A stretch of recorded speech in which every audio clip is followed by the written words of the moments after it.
programme de sélection des travailleurs qualifiés est une voie d'avenir parce qu'on ne peut pas accueillir tout le monde. Notre capacité d'accueil n'est pas infinie. Donc, qu'est-ce qu'on doit faire? Sélectionner les bonnes personnes, des gens qui sont ici, qui travaillent, qui parlent français, qui contribuent de la meilleure façon, qui sont diplômés de nos institutions.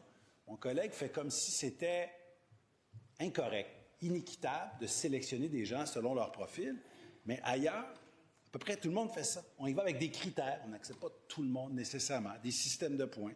Dans le reste du Canada, c'est ça aussi. On a des points selon le diplôme dans un secteur qui est prioritaire. Ce n'est pas tous les diplômes qui sont considérés. Il y a l'équivalent du PSTQ volet 2, d'ailleurs, dans le reste du Canada aussi.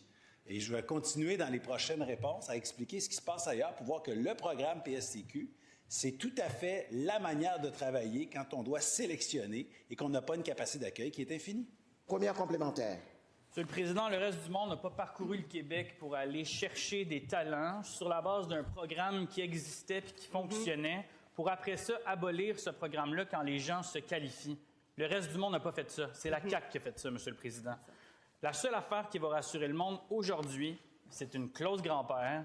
Ils sont des milliers à le demander. Je retends la main humblement au ministre. Ça fait des semaines qu'on joue là-dedans. Son programme n'est pas prêt. Il y a des statuts qui expirent. Peut-il accorder la clause grand-père?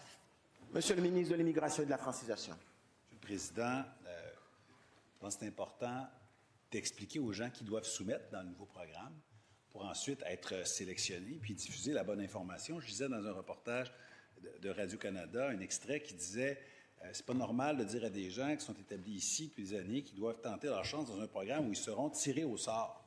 Il n'y a pas de tirage au sort. C'est inexact. Et je vois des choses inexactes comme ça. Et ça alimente, bien sûr, l'insécurité, les craintes des gens.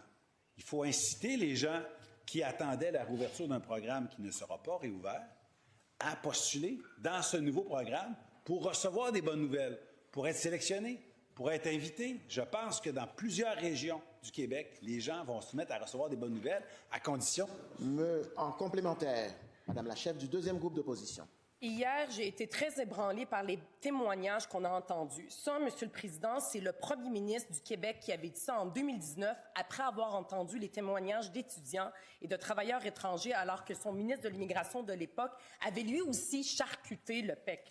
Le premier ministre avait alors pris la seule bonne décision et il a accordé la clause grand-père. Est-ce que le premier ministre, aujourd'hui, peut écouter ces sages paroles de 2019 et prendre la seule bonne décision, c'est-à-dire leur accorder la clause grand-père? Monsieur le Premier ministre. Monsieur le Président, la chef de QS nous parle de 2019. Moi, je vais lui parler